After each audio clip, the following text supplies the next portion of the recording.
What kind of show gets away with a prison joke, a condom reference, an implied act that I genuinely cannot say on YouTube, and a character who is, let's be real, clearly watching underwater adult entertainment on his television set, and airs all of this on a network whose primary audience is 7-year-olds? Think about that for a second, because I'm not talking about some edgy Adult Swim show that sneaks in a crude sight gag between segments at 2 in the morning. I'm talking about SpongeBob SquarePants, the show with the happy yellow rectangle who lives in a pineapple and flips burgers for a living. The show your parents let you watch unsupervised because it seemed safe. The show that, for over 25 years now, has been operating one of the most sophisticated double-layered comedy operations in the history of American television. And nobody at Nickelodeon's Standards and Practices Department seems to have fully caught on until it was way, way too late. And here's what gets me. It's not that SpongeBob has adult jokes. Plenty of kids' shows have adult jokes. Animaniacs had them. Rocko's Modern Life had them. The Simpsons built an empire on them. The difference with SpongeBob, the thing that makes it genuinely unlike anything else, is how deeply the adult humor is woven into the fabric of a show that simultaneously works as one of the purest, most joyful pieces of children's animation ever made. It's not a wink at the camera. It's not a celebrity cameo where they drop a double entendre and move on. It's structural. It's in the character designs, the episode titles, the background gags, the very name of the town these characters live in. And most of it was there from day one, baked in by a marine science educator named Steven Hillenburg, who understood something that very few creators in television history have ever fully grasped, that the best kids' entertainment doesn't talk down to anyone, and the best comedy operates on every level at once. Tonight, we're going through all of it. Every hidden joke, every innuendo that sailed over your head when you were 8 years old and hit you like a freight train when you rewatched at 23. Every moment where the writers looked at each other in the room and said, "There is no way Nickelodeon is going to let us do this." And then Nickelodeon let them do it. We're going to peel back every layer of this show, from the ones everybody knows to the ones I guarantee most people have never noticed. And by the end, I think you'll understand something about SpongeBob SquarePants that changes the way you see the entire series. So if you're watching this late at night, get comfortable. Turn the lights down, because we're going to be here for a while, and honestly, some of what we're about to talk about is going to make you wonder how any of it ever made it onto children's television. And if you haven't already subscribed, please do. It really does help us keep making these for you, and I genuinely appreciate every single one of you who sticks around. Okay, let's start with the most obvious one. The one that's literally staring you in the face every single time the show opens. The one that most people don't clock until somebody points it out to them, and then they can never unsee it. Bikini Bottom. Say it out loud. Bikini Bottom. The name of the town. The setting of the entire show. The place where SpongeBob, and Patrick, and Squidward, and Mr. Krabs all live and work and exist. It's called Bikini Bottom. And yes, it is exactly what you think it is. The bottom half of a bikini. That is the name Steven Hillenburg chose for the home of children's television's most iconic character. And here's the thing, it's actually even darker than the underwear joke. Because Bikini Bottom is named after Bikini Atoll, a real coral reef in the Marshall Islands. And Tom Kenny, SpongeBob's voice actor, confirmed this in a 2015 interview. Bikini Atoll was used by the United States government for nuclear weapons testing from 1946 to 1958. 67 nuclear tests. The residents were forcibly removed. The islands are still uninhabitable due to radiation contamination. And Bikini Bottom, this cheerful undersea city full of talking fish and singing sponges, sits directly beneath it. I mean, think about that. The show's writer and voice actor, Mr. Lawrence, actually confirmed to Esquire magazine that this was part of the fun of the show, how far they were taking the concept of Bikini Bottom being a nuclear test site.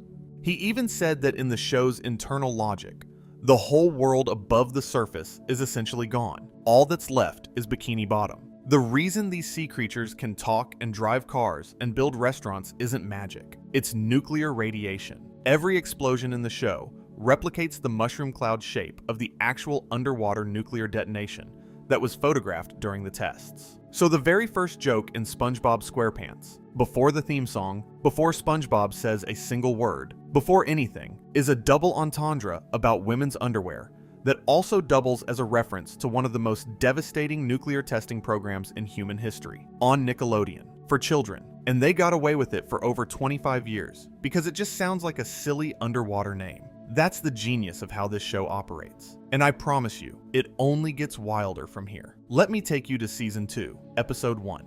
An episode called Your Shoes Untied. Now the plot of this episode is adorable and completely kid-friendly. SpongeBob realizes he's forgotten how to tie his shoes, and the whole thing is about him trying to relearn. It aired on February 17th, 2001. But the very first scene, the literal opening seconds of this episode, is SpongeBob sitting in his living room, leaning forward in his chair, eyes wide, completely transfixed by something on his television. And what's on the television? A live-action sea anemone, gyrating, to music that I can only describe as, let's say, stereotypical late-night entertainment music. The kind of music that you hear, and you know exactly what kind of show is on. SpongeBob is watching this anemone with an expression of absolute absorption, slowly leaning closer to the screen. And then Gary, his pet snail, slithers into the room, and SpongeBob panics. He fumbles for the remote, changes the channel to a football game, and stammers, "I was just looking for the sports channel, Gary." That's it. That's the joke. SpongeBob was caught watching the underwater equivalent of adult entertainment by his pet snail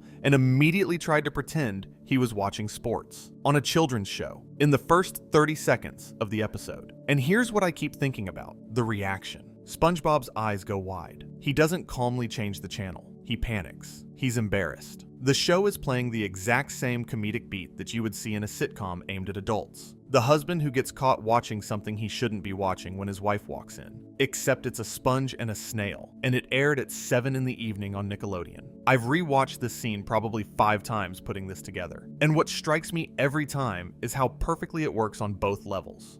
A 5-year-old watching this sees SpongeBob change the channel because he's embarrassed, and it's funny because SpongeBob is being silly. A 25-year-old watching this sees exactly what's happening and cannot believe it's in a kid's show. Neither viewer is wrong. Both are getting the joke the show intended for them. And that right there, that dual-layered construction, is the entire philosophy of SpongeBob's adult humor. Steven Hillenburg wasn't sneaking dirty jokes past the censors to be edgy. He was building comedy that functions on multiple frequencies simultaneously, the way the best comedy always has. The show's creative team, many of whom came directly from Rocko's Modern Life, a show that was itself notorious for pushing boundaries, understood that humor doesn't have to choose its audience. It can speak to everyone at once, as long as the construction is tight enough that no one feels like they're watching the wrong show. But some jokes push that construction to its absolute limit. Let's talk about Gary Takes a Bath. This is Season 2, and the plot is exactly what it sounds like. SpongeBob tries to get Gary to take a bath, and Gary refuses. Tom Kenny is the only voice actor in the entire episode. It's essentially an animated Looney Tunes short with SpongeBob and his snail. Simple, right? Until SpongeBob decides to pretend the bathtub is a pirate treasure chest. He's dressed up like a pirate, leading Gary on a treasure hunt through the house, and he holds up 2 bars of soap. "Look, Gary, doubloons," he says, and then, with a wink directly at the camera, he adds, "Don't drop 'em, don't drop 'em." Look, if you don't know what that's a reference to, I'm not going to explain it in detail, but let's just say it involves prisons and showers, and it is wildly, unambiguously adult. That wink. That knowing, deliberate wink to camera. SpongeBob is not an innocent character delivering an innocent line here. The show is looking directly at the adult viewer and saying, "Yeah, we went there." This joke is so clearly intentional that Gary Takes a Bath was actually banned in the United Kingdom for several years because of it. And the thing is, a kid watching this doesn't see anything wrong. SpongeBob is playing pirates. He has bars of soap. He says, "Don't drop them," because you shouldn't drop pirate treasure. It makes perfect sense in the context of the scene. The adult meaning exists in a completely separate layer that children literally cannot access because they don't have the cultural knowledge to decode it. That's not lazy writing. That's precision engineering. Let me stay with Season 2 for a second, because this era of SpongeBob, which sits squarely within what fans call the golden age of Seasons 1 through 3. The era when Steven Hillenburg was directly running the show as showrunner is where the adult humor is at its most frequent, its most inventive, and its most audacious. Sailor Mouth, Season 2, Episode 18, A. Originally aired September 21st, 2001. This is the one everyone knows. SpongeBob reads a word on the dumpster behind the Krusty Krab. Krabs is and then we hear a dolphin chirp. He doesn't know what the word means. Patrick tells him it's a sentence enhancer used in fancy talk. and they spend the rest of the episode cheerfully using this word, bleeped by dolphin sounds, until Mr. Krabs catches them and explains that it's one of 13 bad words they should never say. Now, here's what you need to understand about this episode. On the surface, it's a story about not using bad language. That's the moral. That's the lesson. The Parents Television Council, an actual media watchdog group, cited this episode in a 2006 report as evidence that children's programming was becoming more profane, which is deeply ironic because the entire point of the episode is that profanity is wrong. But the PTC's objection reveals something fascinating about how SpongeBob operates. Even when the show is explicitly teaching a lesson about appropriate behavior, it's doing so through a framework that is inherently adult. The dolphin censorship is not a standard bleep. Steven Hillenburg pitched the original concept. SpongeBob and Patrick learn a swear word, and everyone at Nickelodeon said no. He couldn't even use a bleep, because a bleep would have been too suggestive. So Hillenburg came up with the dolphin sound, and suddenly, the concept was approved. But the joke is exactly the same. The audience, adult and child alike, understands that these characters are swearing. The dolphin sound doesn't hide anything. It highlights it. It makes it funnier. And here's the detail that floors me. The creative director, Derek Dryman, said in an interview that the episode was inspired by his own childhood experience of getting in trouble for saying the F word in front of his mother. The scene where Patrick runs to Mr. Krabs to tattle on SpongeBob, with SpongeBob chasing him to stop him, is, according to Drymon, pretty much how it happened in real life. And the ending, where Mr. Krabs uses more profanity than SpongeBob and Patrick combined after he stubs his toe on a rock, was inspired by the fact that Drymon's own mother has a sailor mouth herself. So this is a Nickelodeon cartoon in which a crab screams 13 consecutive swear words, censored by various marine animal sounds, after stubbing his toe. And then his mother appears and scolds everyone. And Squidward, when Mr. Krabs explains there are 13 bad words, responds, "Don't you mean there are only 7? And Mr. Krabs says, "Not if you're a sailor." That Squidward line, that's a direct reference to George Carlin's legendary stand-up routine, 7 words you can never say on television. George Carlin, on SpongeBob SquarePants. Tom Kenny, SpongeBob's voice actor, said in interviews that the cast actually recorded the episode using real swear words, which were then replaced with the dolphin sounds in post-production. He said he was laughing so hard during the recording that they recorded me while I lay on the floor of the sound booth. At the 2021 Los Angeles Comic-Con, Kenny and Roger Bumpass, who voices Squidward, confirmed that an uncensored cut exists somewhere in Nickelodeon's archives. I need you to sit with that for a second. There is a recording somewhere in a vault at Nickelodeon of the entire SpongeBob cast performing this episode with actual profanity. And the episode itself, even in its censored form, is one of the most celebrated episodes of the entire series. Barry Levitt at Vulture included it in his 25 essential episodes of SpongeBob SquarePants list. It works as kids' television, as adult comedy, and as social commentary, all simultaneously. The construction is flawless.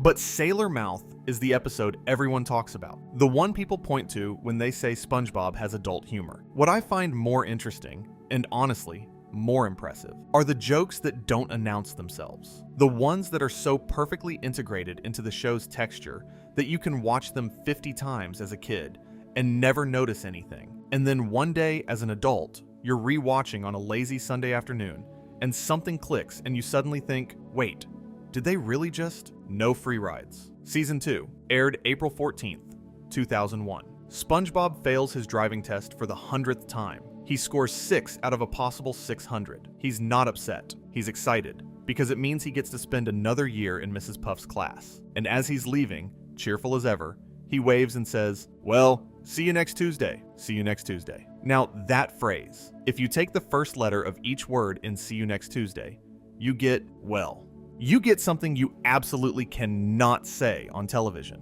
And SpongeBob, sweet, innocent, oblivious SpongeBob, delivers it with total sincerity, while Mrs. Puff stares at him in stunned silence. A child hears a character making plans for next week. An adult hears one of the most notorious coded insults in the English language. And the show plays it completely straight. No wink to camera, no reaction shot, just SpongeBob being SpongeBob, saying something that sounds perfectly normal if you don't know, and absolutely devastating if you do. That joke haunts me because it means someone in that writer's room, and let's be honest, it means multiple people in that writer's room, because a script goes through several rounds of approval before it airs, knew exactly what they were putting on screen, and decided to do it anyway, banking on the fact that children wouldn't know, and parents either wouldn't notice or would be too amused to complain, and they were right. The episode aired.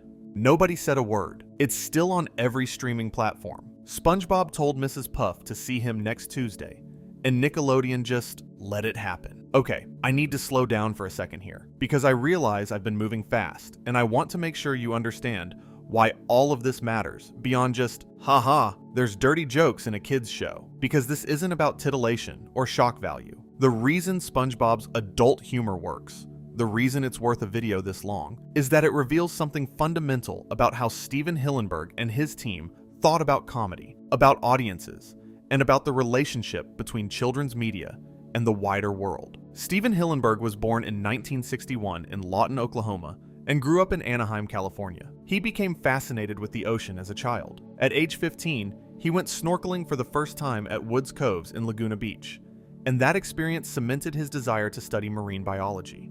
He graduated from Humboldt State University in 1984 with a degree in natural resource planning and interpretation, with an emphasis on marine resources. He then spent 3 years teaching marine biology at the Orange County Marine Institute, now called the Ocean Institute, in Dana Point, California. And here's the detail I keep coming back to. While he was teaching, Hillenburg created a comic book called The Intertidal Zone. It was an educational tool, full of anthropomorphic sea creatures that he used to teach kids about tide pool ecology. The main character was called Bob the Sponge. He looked like a realistic sea sponge, not the kitchen sponge shape that SpongeBob would eventually become. There was also a character who would evolve into what we know as Sandy Cheeks. The comic was never published, but it planted the seed for everything that came after. Here's what matters about this backstory. Hillenburg wasn't an animator who happened to learn some marine biology. He was a marine science educator who fell in love with animation. He studied under Jules Engel at Cal Arts, the California Institute of the Arts, earning a Master of Fine Arts in Experimental Animation in 1992. Engel, who founded Cal Arts' experimental animation program, became what Hillenburg called his art dad. And after graduating, Hillenburg went to work on Rocko's Modern Life at Nickelodeon, where he was a writer, director, and producer for the show's final seasons. Rocko's Modern Life. If you know that show, you know where SpongeBob's adult humor DNA comes from. Rocko was a kids show that was legendary for its double entendres. An entire episode revolved around a phone sex line. A restaurant was called the Choky Chicken. A character was named Dr. Bendova. Several of the writers and animators from Rocko went directly to SpongeBob. Derek Dryman, who became SpongeBob's creative director. Mr. Lawrence, Doug Lawrence, who voices Plankton. Vincent Waller, who would later become SpongeBob's supervising director. These were people who had spent years perfecting the art of smuggling adult humor into children's animation. When they moved to SpongeBob, they brought that skill set with them. But Hillenburg added something that Rocko didn't have. He added genuine warmth. He added a protagonist who was so purely, relentlessly optimistic that the show could go to dark, weird, adult places and still feel like a safe, joyful world to exist in. SpongeBob's innocence isn't naivety, it's a creative strategy. The character's obliviousness to the adult implications of the world around him is what allows the show to operate on 2 levels simultaneously. He can say, "See you next Tuesday," because he would never, ever mean it the way adults hear it. His innocence is the permission slip for the entire operation. And that brings me to something I think most people overlook when they talk about SpongeBob's adult jokes. They're not random. They're not scattered throughout the show like Easter eggs that some bored storyboard artist threw in for laughs. They're thematically consistent. They cluster around specific topics, and those topics reveal what the show is actually about, underneath all the slapstick and absurdity. The 3 pillars of SpongeBob's adult humor are sex, capitalism, and existential dread. And once you see that pattern, you can't unsee it. Let's take them one at a time. Sex, or more accurately, the show's constant flirtation with sexual innuendo, shows up in nearly every season, but is most concentrated in the first 3. We've already covered the anemone scene, the doubloons, and "See you next Tuesday." But but there's a whole ecosystem of these moments that form a pattern. In Season 1, Episode 17A, Rock Bottom, there's a moment where SpongeBob is alone in a deeply unsettling, dark version of Bikini Bottom. It's played for comedy and mild horror.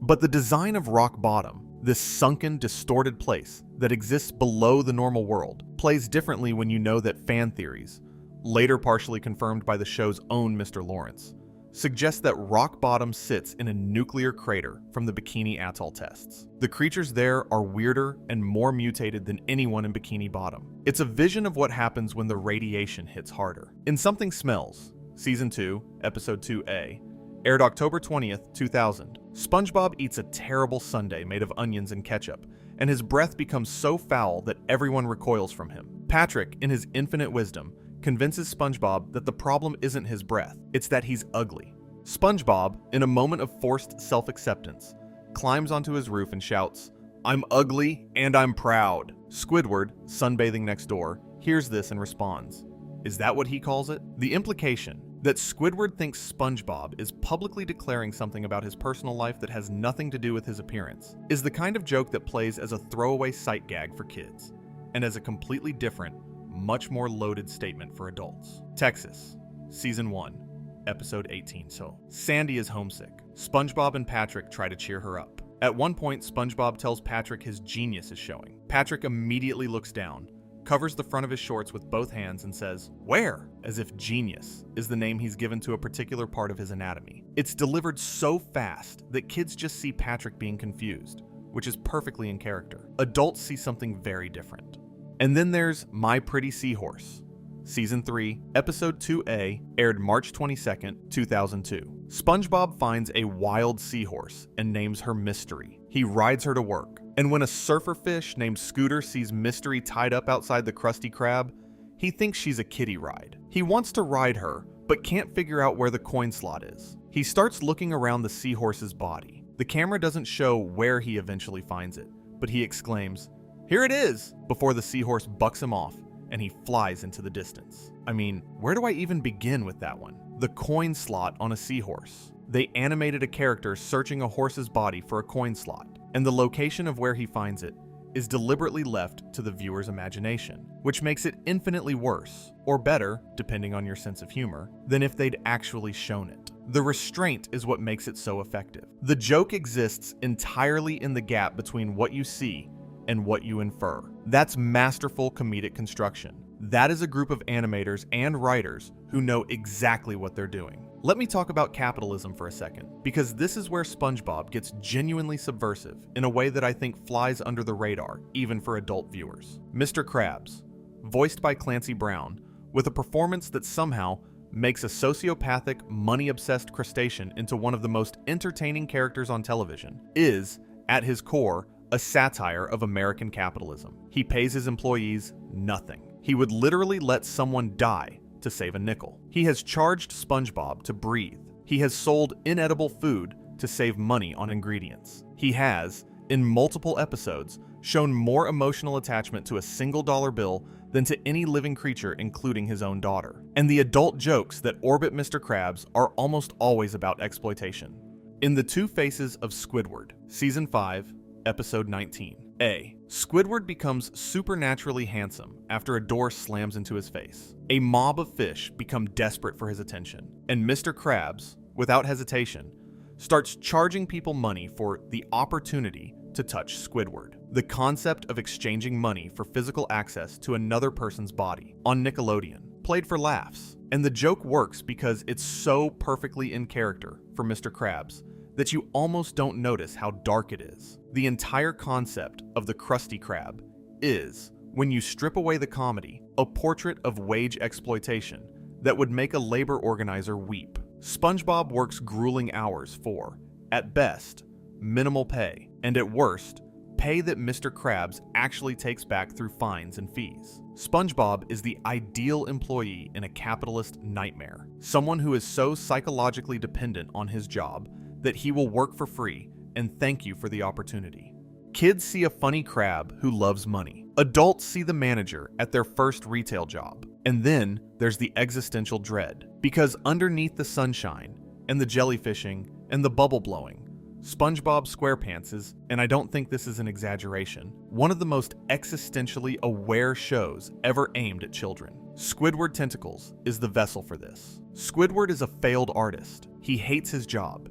He hates his neighbors. He is surrounded by people who are incapable of understanding his suffering, and who are, in fact, made happier by the very things that make him miserable. He lives between two people who represent pure, uncomplicated joy, SpongeBob and Patrick, and their joy is an affront to him, not because he's evil, but because he can see what they can't, that the world is not as kind as they believe it to be. The adult jokes involving Squidward tend toward the dark end.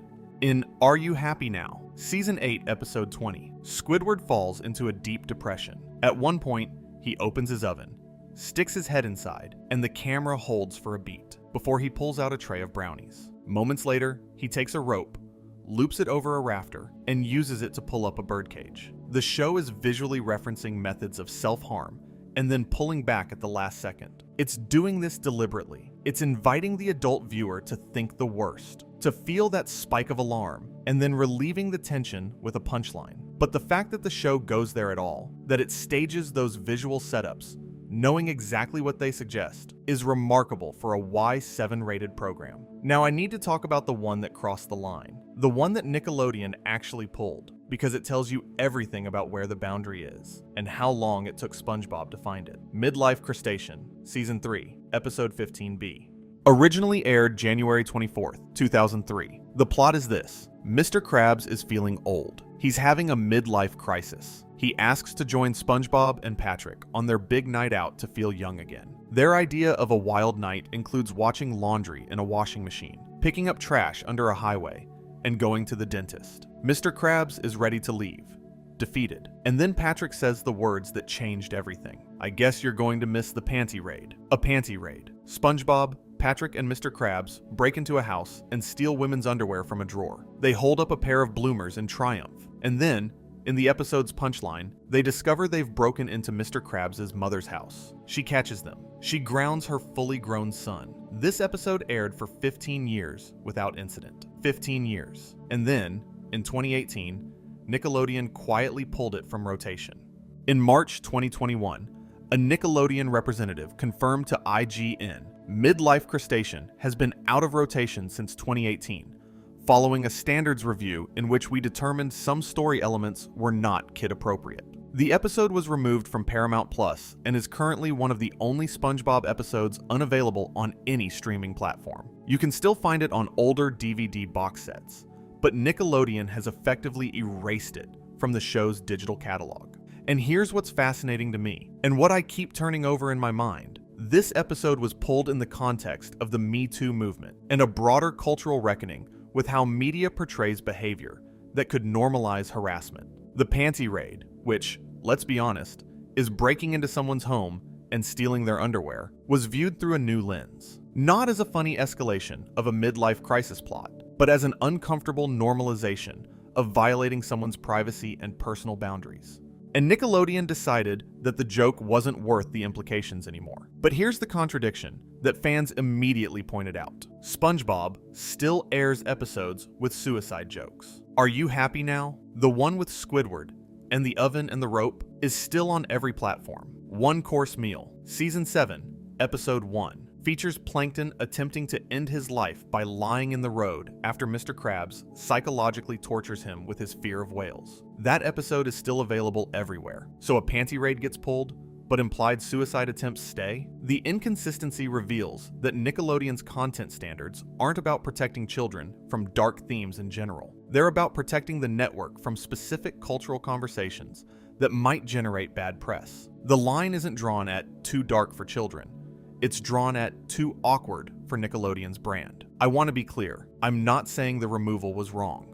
I think there's a legitimate argument that a scene depicting characters breaking into a woman's home to steal her underwear is the wrong thing to show children, even in a comedic context, even with the punchline that it's the character's own mother. The world has changed since 2003, and reviewing content through updated standards is a reasonable thing for a children's network to do. But I also think it's worth acknowledging that Midlife Crustacean is an incredible episode of television that has been functionally memory holed because of one scene while episodes with arguably heavier themes remain untouched. And that says something about what we're actually uncomfortable with. Not darkness, but specific kinds of darkness that intersect with real-world conversations about consent and bodily autonomy. A cartoon character considering ending his life is dark, but it doesn't connect to a specific social movement. A cartoon character stealing underwear does.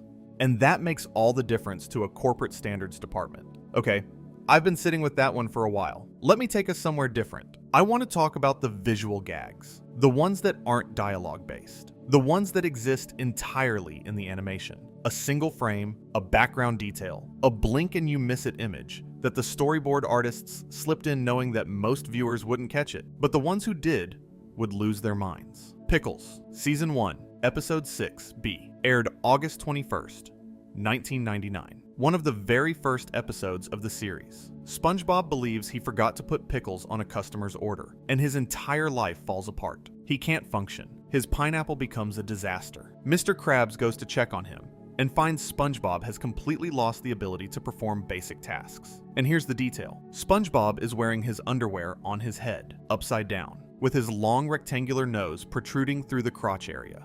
It's a split-second visual. A kid sees SpongeBob being silly and wearing his underwear wrong. An adult sees SpongeBob's nose positioned in a way that unmistakably suggests something that has absolutely no business being in the pilot season of a children's cartoon. The storyboard artists knew what they were drawing. They knew where that nose would sit when the underwear was inverted on a rectangular head, and they drew it anyway. And then there's Pranks a Lot, Season 3, Episode 20B, which aired October 11th, 2004. This is the final episode of what many fans consider the classic era, the last episode to air before the SpongeBob SquarePants movie. SpongeBob and Patrick find a can of invisible spray at a prank shop. They spray themselves invisible to terrorize the town, but the paint only works on skin, not clothes. So they strip down. They're completely nude and invisible for most of the episode. It's fine. They're invisible, so you don't see anything, until Mr. Krabs catches them. He splashes them with water. The invisibility wears off, and suddenly SpongeBob and Patrick are standing in the Krusty Krab, completely naked, holding a single dollar bill between them. The framing of the shot, two naked characters, $1, the implication of what that dollar might have been exchanged for, is so loaded that I genuinely cannot believe it made it to air. Mr. Krabs looks at them. The camera holds. The scene reads, unmistakably, as two characters caught in the middle of a transaction that has nothing to do with pranks. And then the episode ends with the citizens of Bikini Bottom displayed in a gallery, under spotlights, like a peep show. Live nude pranksters, the sign reads, while seedy music plays and fish catcall from the crowd. Mrs. Puff is there, snapping photos. This is, in every conceivable sense, a strip club scene in the Season 3 finale of SpongeBob SquarePants.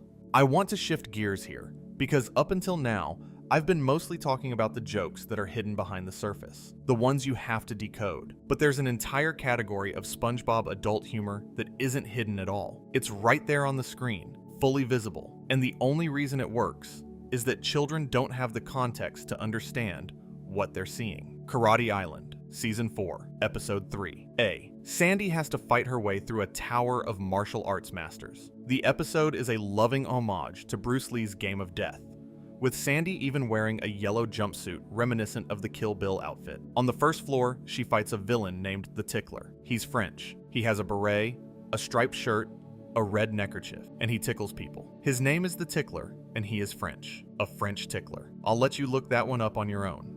But I'll tell you this much. It's a very specific type of product that you would buy in a very specific type of store. And the fact that the character guards an island called Condo Island, one letter away from condom, suggests that the writers weren't even trying to be subtle. They were just betting, correctly, that no child would ever put those pieces together. I've been talking for a while, and I want to acknowledge that. If you've made it this far, you already know this isn't a light video. But I promise you, we're getting to the stuff that most people have never noticed. The deeper layers. The ones that changed the way I think about this show entirely. Because SpongeBob's adult humor isn't just about individual jokes. It's about what the show is communicating, consistently, through those jokes, about the experience of being an adult. And once you see it, the show becomes something much stranger and much more beautiful than you ever expected. Think about the core cast. SpongeBob is the eternal optimist, someone who finds joy in his minimum wage job, his mundane hobbies, his small circle of friends. Patrick is pure id, no ambition, no anxiety, just existing moment to moment. And then there's Squidward. Squidward is the only character in Bikini Bottom who seems to understand that his life isn't what he wanted it to be. He wanted to be an artist. He wanted to be a musician. Instead, he works a cash register at a fast food restaurant, lives between two people who drive him insane, and goes home every night to practice clarinet alone in his house. The adult jokes orbit these characters in revealing ways. SpongeBob's sexual innocence, the anemone scene, the doubloons, the see you next Tuesday, reinforces his childlike purity in a world that is constantly, implicitly, sexual and complicated around him. Mr. Krabs' exploitation jokes reinforce the show's quietly scathing commentary on capitalism and labor. And Squidward's darkness, the depression, the isolation, the buried rage, gives the show its emotional weight, the thing that makes it resonate with adults who see themselves in his frustration more than they'd like to admit. There's an episode I keep thinking about, Band Geeks, Season 2, Episode 15B, aired September 7th, 2001. It's consistently ranked as the greatest SpongeBob episode ever made. The plot: Squidward's rival, Squilliam Fancyson, voiced by D. Bradley Baker, challenges Squidward to perform with his band at the Bubble Bowl. The problem is, Squidward doesn't have a band, so he recruits the citizens of Bikini Bottom and tries, disastrously, to teach them music. There are adult jokes in this episode. Squidward's line about people being hit by a bus is played with dark precision. But the reason I bring it up here is the ending. Because the ending of Band Geeks is, to me, the key to understanding everything SpongeBob is doing with its multi-layered comedy. After episodes worth of disaster and humiliation, after Squidward has been beaten down by his own incompetence and the chaos of his ragtag band, SpongeBob rallies the group. They perform at the Bubble Bowl, and it's incredible. They play a full, elaborate, genuinely impressive rendition of Sweet Victory. Squidward stands on stage, stunned. His band, the idiots, the failures, the people who couldn't play a note, deliver a performance that brings the house down. And the show gives Squidward this moment. For once, he wins. For once, his dreams aren't the punchline. There's no hidden joke in that scene. There's no innuendo, no wink to camera, no coded insult. But it's the most adult moment in the show's history, because it understands something that only adults fully feel. The weight of wanting something your whole life and never getting it. And then one time, just one time, getting it. And the show doesn't take it away. It doesn't reverse it for a punchline. It lets Squidward have his moment, and it lets the audience feel it with him. That's what the adult humor serves, ultimately. It's not about getting dirty jokes past the censors. It's about creating a show that speaks to the full spectrum of human experience: joy, frustration, desire, failure, loneliness, ambition, and trusts its audience to find the frequency that matches their own life. A child watches SpongeBob and sees a funny cartoon about a sponge. An adult watches SpongeBob and sees all of that, plus a web of implications and references and emotional truths that transform the show into something much deeper. And Steven Hillenburg understood this from the beginning. He said it himself in interviews. He didn't want to make a kids show. He wanted to make a show, period. Something that worked for everyone. He drew his influences from Jacques Cousteau and George Carlin, from marine biology textbooks and underground comics, from Tex Avery and Chuck Jones and Bob Clampett.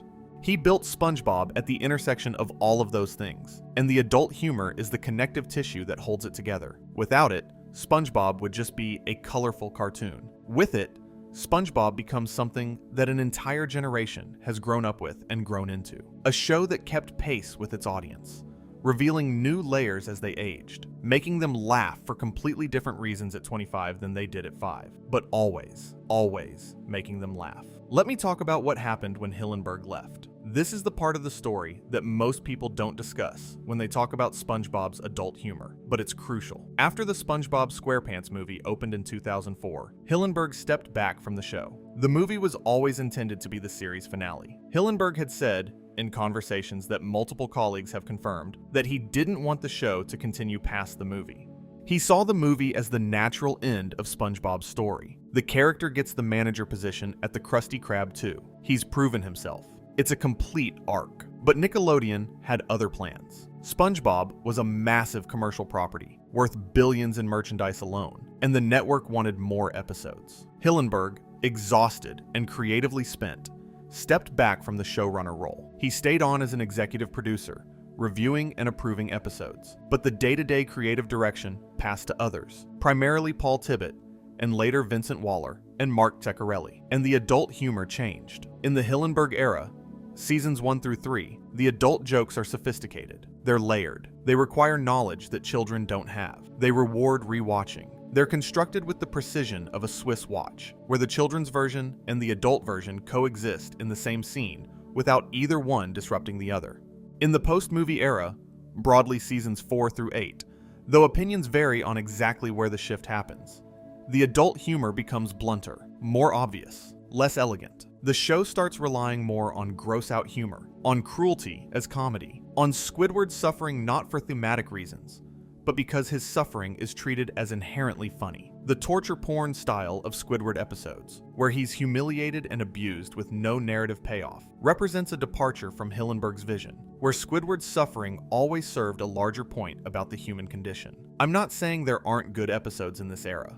There are. Krusty Towers in Season 4 is excellent. Wishing You Well has some genuinely clever moments, but the adult humor becomes more about shock and less about craft. The jokes get louder. The subtlety fades. The dual-layered construction, where children and adults receive different, equally satisfying versions of the same joke, gives way to something that feels more like a single joke, pitched at a slightly older audience, with less care taken to ensure that children are getting something valuable out of it too. And I actually have a theory about why this happened, and I've never heard anyone else bring it up. I think the adult humor in early SpongeBob worked because Hillenburg and his original team were making art. They were making something they cared about, something rooted in Hillenburg's personal history and genuine passion for marine life and absurdist comedy. The adult jokes weren't a feature. They were a natural consequence of smart, thoughtful people making the funniest thing they could make without worrying about who was watching. When the show became a franchise, when it became about producing episodes to feed a merchandising machine, the comedy lost its rootedness. The adult jokes became a product rather than an expression, and you can feel the difference. Hillenburg returned to the show around Season 9B, approximately 2015, around the time of the second movie, the SpongeBob movie, Sponge Out of Water. He came back as an executive producer with more direct involvement, and many fans and critics noted an improvement in quality. The show found some of its footing again. Not quite the magic of the first 3 seasons. That lightning doesn't strike twice, but something closer to the spirit of what Hillenburg originally created. And then, on March 13th, 2017, Steven Hillenburg announced that he had been diagnosed with ALS, amyotrophic lateral sclerosis, Lou Gehrig's disease, a progressive neurodegenerative condition with no cure. He continued to work on the show for as long as he could. He passed away on November 26th, 2018, at the age of 57. I want to sit with that for a moment, because every joke we've talked about tonight, every innuendo, every hidden reference, every brilliantly constructed dual-layered gag, it all came from someone, a specific person with a specific history who loved the ocean and loved making people laugh and built something that outlived him. When Steven Hillenburg passed away, the internet mourned in a way that felt different from any other loss in the entertainment world. Because this wasn't just a showrunner. This was the person who taught an entire generation how to laugh. And the adult jokes, the ones that made parents snicker while their kids were oblivious, were proof that he respected everyone in his audience, including the ones who would only understand half of what he was doing. After Hillenburg's death, Nickelodeon did what Hillenburg had always feared they would do. They greenlit spin-offs. Camp Coral, SpongeBob's Under Years, which premiered on Paramount Plus in 2021, depicts the SpongeBob characters as children at a summer camp. The Patrick Star Show, also 2021, is a surreal variety show format. Hillenburg's colleague Paul Tibbitt publicly shared that Hillenburg had said, "You know, one of these days, they're going to want to make SpongeBob babies. That's when I'm out of here." And Camp Coral is, functionally, SpongeBob Babies. It happened less than 3 years after his death. Hillenburg also worried about the environmental impact of the show's merchandising. His friend and colleague Sherm Cohen recalled in a New York Times interview that Hillenburg told him, "My biggest nightmare is that I'm going to be at the beach one day, and one of these dolls is going to wash up on the shore like garbage." A marine biologist, watching his creation contribute to ocean pollution. That's a kind of irony that SpongeBob itself might have appreciated, if it weren't so genuinely sad.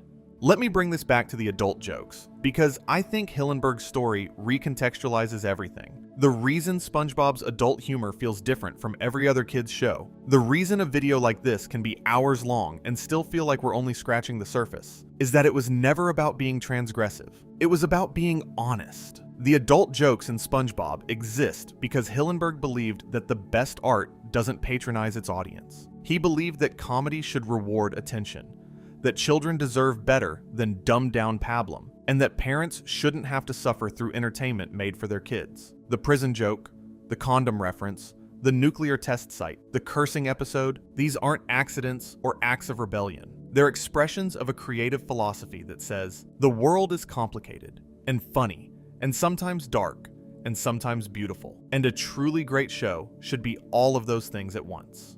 The adult jokes are SpongeBob's way of saying, I know you're watching, I know you're tired, I know you've had a long day, and you're sitting on this couch because your kid wanted to watch cartoons. Here, this one's for you. And honestly, I think that's the most adult joke of all. The entire show is a love letter to people who are exhausted and need something to make them laugh. It just happens to also work for children. Let me talk about a few more specific moments before I start winding down, because there are some that I think deserve attention and that most people haven't discussed. Krusty Dogs, Season 7, Episode 18B. Mr. Krabs decides to sell hot dogs at the Krusty Krab. Squidward, expressing his hope that the venture will fail, says he hopes Mr. Krabs' whole wiener thing will blow right up in his face. That's the line, verbatim. Whole wiener thing, blow right up in his face, on Nickelodeon.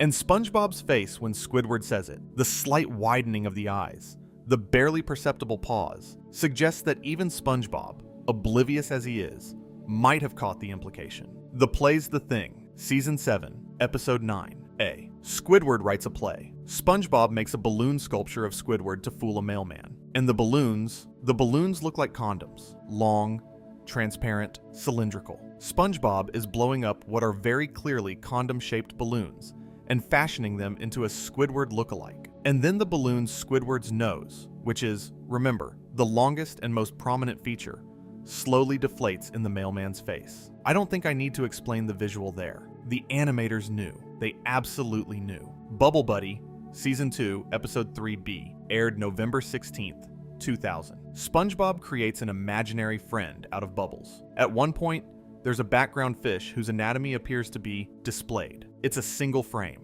A blink and you miss it moment. But the internet found it, because the internet always finds it. Whether it was intentional or an animation error is debated. But given everything else we've discussed tonight, I know where I'd place my bet. And then there's the moment that, for me, encapsulates the entire philosophy of SpongeBob's dual-layered comedy more perfectly than any other single scene in the show's history. Season 4, Episode 20. Season 4, Episode 20. The episode is titled Best Day Ever. 420, Best Day Ever. If you know, you know. And if you don't, well, that's the whole point. You don't need to know. The episode works perfectly well without the reference. SpongeBob has the best day ever. It's a lovely episode. But for the audience that does know what 420 represents in popular culture, the episode title becomes something else entirely. A wink so subtle that it's practically invisible, but so deliberate that it cannot be coincidental. The writers knew the episode number. They chose the title, and they smiled to themselves and moved on. That's SpongeBob. That's what this show has always been. A smile you might not understand, given by someone who trusts you enough to let you figure it out on your own. I've been talking about this show for a long time tonight, and I could keep going. I could talk about SpongeBob's I'm ugly and I'm proud being read as a coming out moment. I could talk about the movie, the SpongeBob SquarePants movie from 2004, where SpongeBob and Patrick get chocolate wasted in a scene that plays exactly like two people getting blackout drunk at a bar, complete with the morning after hangover. I could talk about SpongeBob double saying goodbye to Squidward in that slightly different tone. Bye Squidward, bye Mr. Krabs, bye Squidward, and Patrick pointing out that he said bye to Squidward twice, and SpongeBob responding with a quiet, almost tender, I like Squidward. I could talk about the 7-mile spanking machine in The Algae's Always Greener, or Mr. Krabs being caught wearing a bra in the same episode, at least it's underwire. Or Plankton's computer wife Karen having a rough night in ways the show leaves deliberately unexplained. But I think you get it now. I think you see what I've been building toward this entire time. SpongeBob SquarePants is not a children's show with adult jokes sprinkled in. It's a work of art that speaks every language at once: innocence and experience, joy and despair, silliness and subversion, and trusts every member of its audience to hear the version that's meant for them. The adult jokes aren't hidden.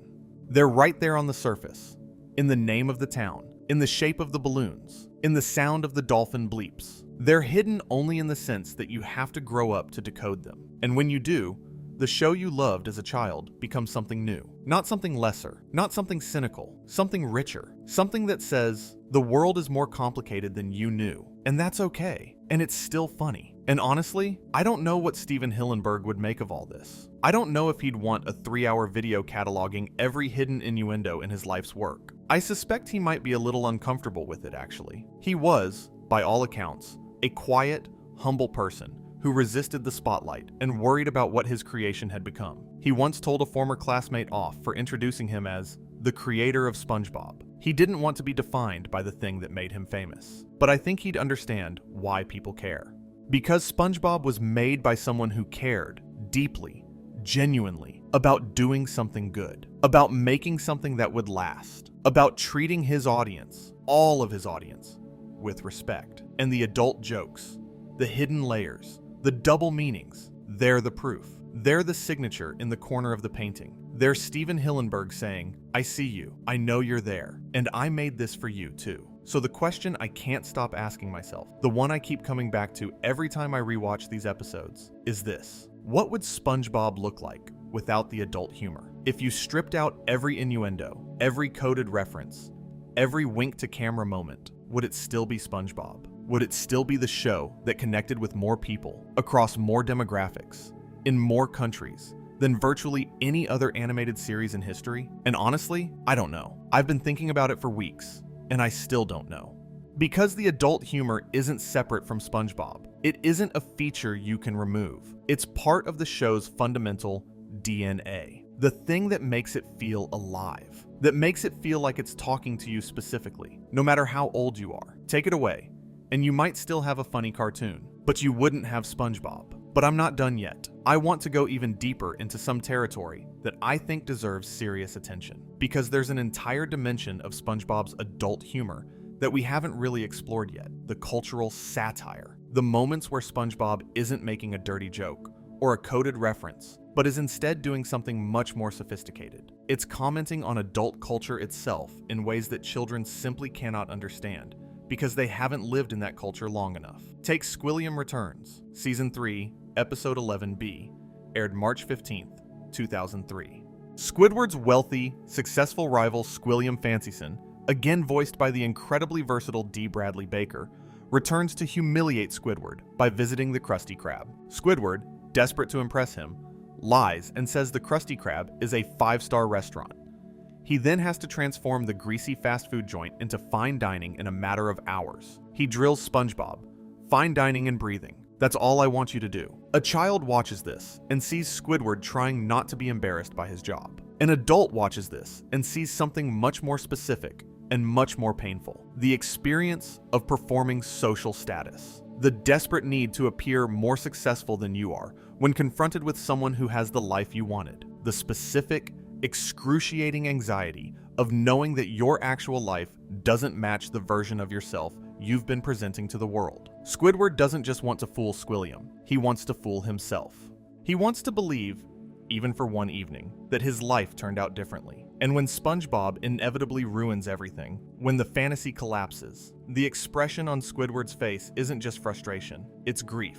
Real grief. For a life he never got to live. That's not a hidden adult joke. That's a hidden adult tragedy, wrapped in an 11-minute cartoon about fancy dining. And it hits differently every year you get older. At 15, you laugh at SpongeBob, forgetting everything except fine dining and breathing. At 25, you wince at Squidward's desperation. At 35, you wonder if you're Squidward, if somewhere out there, the person you went to school with is living the life you planned, and you're standing behind a counter trying to pretend it doesn't sting. I know that's heavy, and I know I keep going back to Squidward, but Squidward is where SpongeBob's adult content lives most authentically.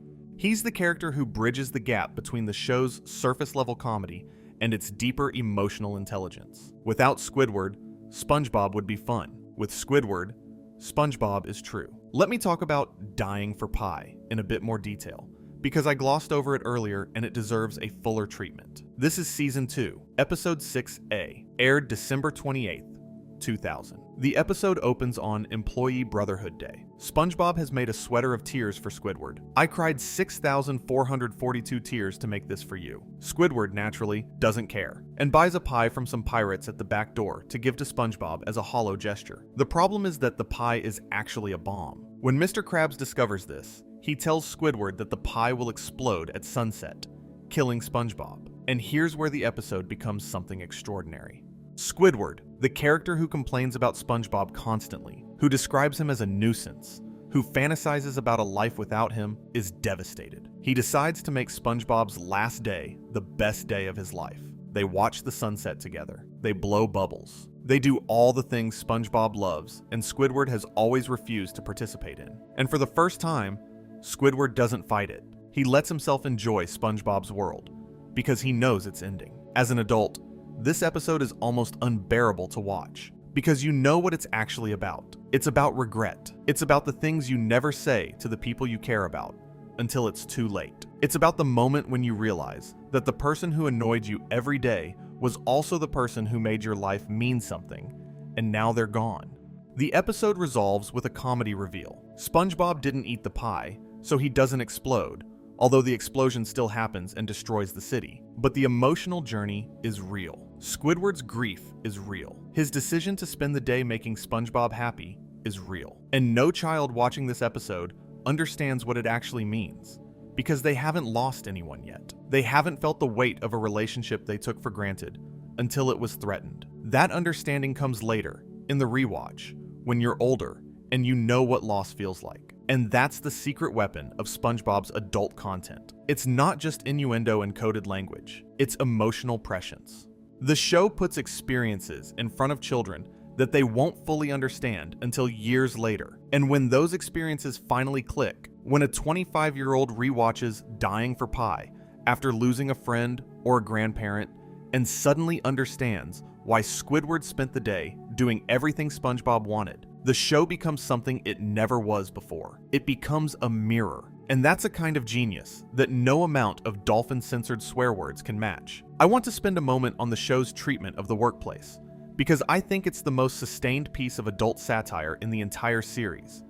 And it operates on a level that children literally cannot access because they haven't worked a job yet. The Krusty Krab is a terrible place to work. This is not subtext. This is text. Mr. Krabs underpays his employees. He subjects them to dangerous working conditions. He prioritizes profits over their well-being.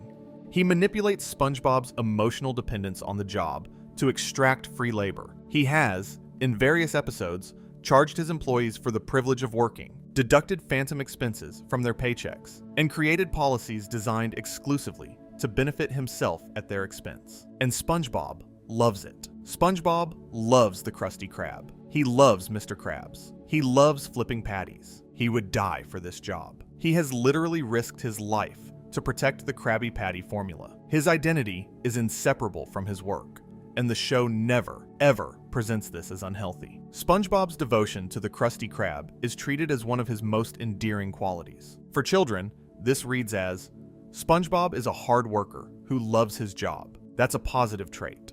For adults, this reads as, SpongeBob is a portrait of the perfectly exploitable employee, someone who has been conditioned to derive all of his self-worth from his labor, who is emotionally dependent on an employer who doesn't value him, and who would never, ever ask for better treatment because he's been taught to believe that having a job at all is a privilege rather than a right. I keep thinking about SpongeBob, You're Fired, Season 9, Episode 11, aired November 11th, 2013. SpongeBob gets fired from the Krusty Krab so that Mr. Krabs can save a nickel. SpongeBob's response isn't anger, it's devastation. He falls apart completely. He can't function without his job. He sits at home, unable to eat, unable to sleep, unable to exist as a person outside of his role as a fry cook.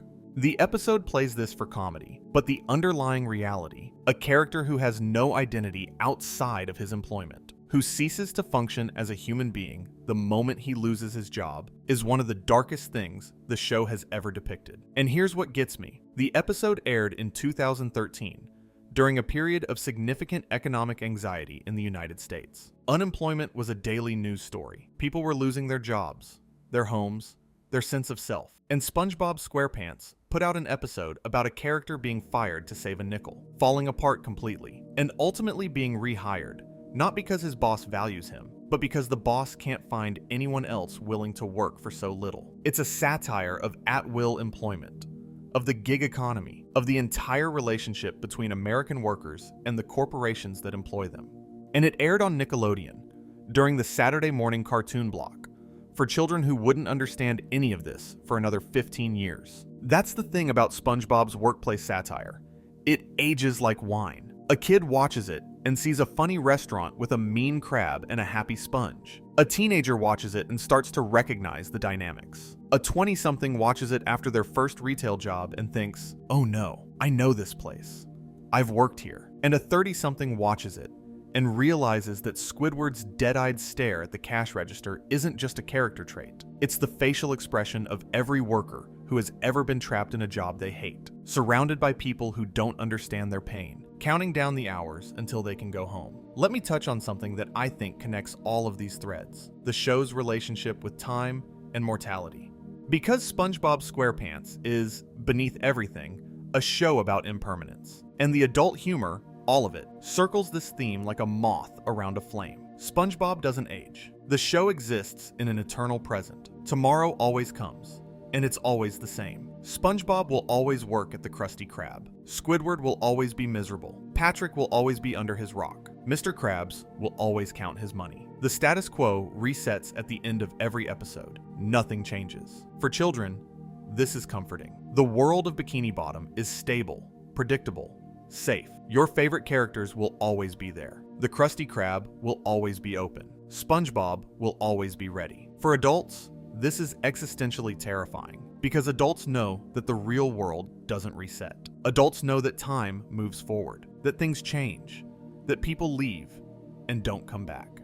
And Bikini Bottom, this place where nothing ever changes, where no one grows old, where the same conflicts repeat endlessly without resolution, starts to look less like a cartoon utopia and more like a very beautiful, very colorful purgatory. And I think the adult jokes reinforce this reading, intentionally or not. The dirty jokes, the coded references, the innuendo, they're all artifacts of a world that has adults in it, that has desire and frustration and exploitation and loneliness in it, but that will never actually confront any of these things directly. SpongeBob will never grow up. Squidward will never leave the Krusty Krab. Mr. Krabs will never stop exploiting his employees. Plankton will never steal the formula. The adult content exists as a kind of shadow, the proof that grown-up realities are present in Bikini Bottom, but the acknowledgement that, in this world, they will never be resolved. Maybe that's the most adult joke of all.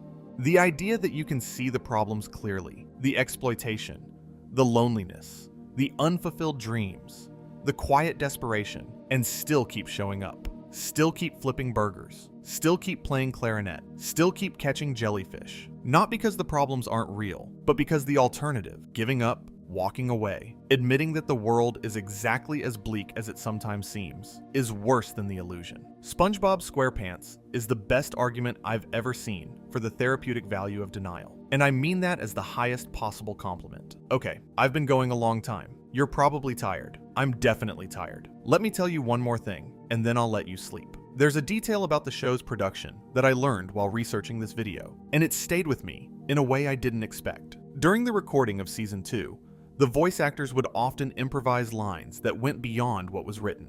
Tom Kenny, Bill Fagerbakke, Roger Bumpass, Clancy Brown, Mr. Lawrence. These are seasoned comedic performers, and when they got together in the recording booth, the energy would sometimes push them into territory that wasn't in the script. Most of these improvisations were edited out, but some survived. Some of the show's most memorable lines, including several of the adult jokes we've discussed tonight, originated not from the writer's room, but from the actors themselves, riffing in the booth, making each other laugh, trusting that the editors would catch anything that went too far. I love that. I love that some of the most carefully constructed dual-layered comedy in television history originated from spontaneous moments of people making each other laugh. It reminds me that SpongeBob SquarePants, for all its commercial success and cultural significance, was made by people who genuinely enjoyed making it. It was play.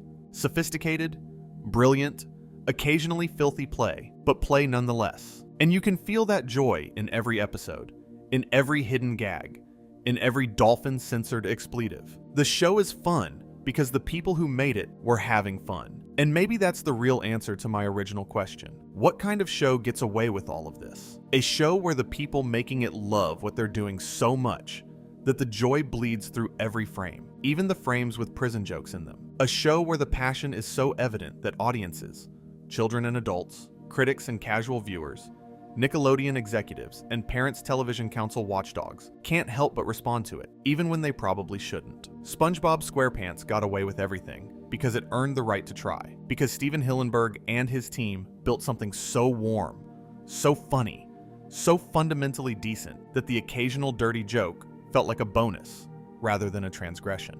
Like a friend who makes you laugh at something you shouldn't laugh at, but you laugh anyway because you trust them, and because the laugh feels good, and because the world is hard enough without policing what makes you smile. And while we're on the topic of the voice actors, I want to tell you something about Clancy Brown's performance as Mr. Krabs that I think crystallizes why the adult humor in SpongeBob works on a level that other shows can never reach. Clancy Brown is a dramatic actor. Most people know him as Captain Hadley in The Shawshank Redemption, one of the most menacing, terrifying performances in film history. He's played villains and authority figures his entire career. He has the voice of someone who could crush you without raising his hand. And he brings that exact same energy to a cartoon crab who lives in an anchor and says, "Money, money, money," while drooling. The contrast between what Brown's voice signals, danger, power, authority, and what Mr. Krabs actually is, a petty, greedy, emotionally stunted crustacean, is itself an adult joke. It's a performance pitched at people who understand that the most dangerous people in the real world aren't the ones who look dangerous. They're the ones who wear a smile and shake your hand while stealing your paycheck. Brown has said in interviews that he approaches Mr. Krabs the same way he approaches any role, with full commitment to the character's reality. Krabs believes he's a good person. Krabs genuinely thinks he's looking out for SpongeBob. And that delusional self-image, the gap between who Krabs thinks he is and who he actually is the engine that drives most of the show's capitalism satire. Kids hear a funny pirate voice. Adults hear their boss. The specific boss who told them they were like family while cutting their hours to avoid providing benefits. I realize I haven't talked enough about Sandy Cheeks, and I think she deserves attention here because her character represents something specific and kind of brilliant in the show's approach to adult themes. Sandy is, canonically, a scientist. She has a doctorate. She conducts research.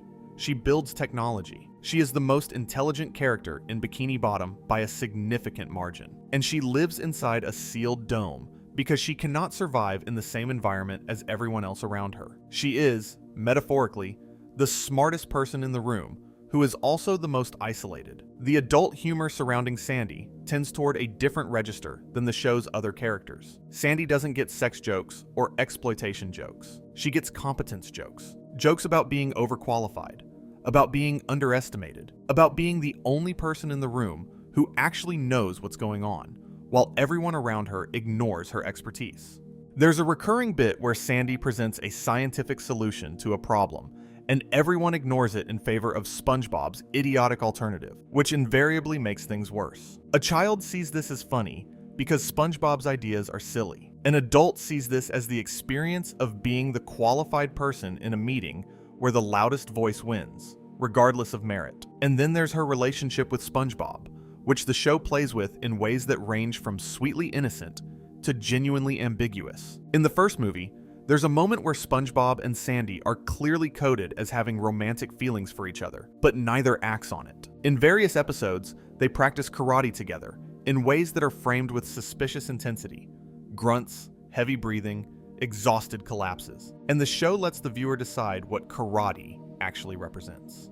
In Tea at the Tree Dome, the very first Sandy episode, Season 1, Episode 1B, SpongeBob nearly kills himself trying to impress her, and the entire episode reads as a painfully accurate portrayal of a first date, where you pretend to be someone you're not, because you want someone to like you. Sandy, in other words, is the character through whom SpongeBob explores the adult experience of performance. Performing competence, performing interest, performing an entire identity that doesn't match your actual self.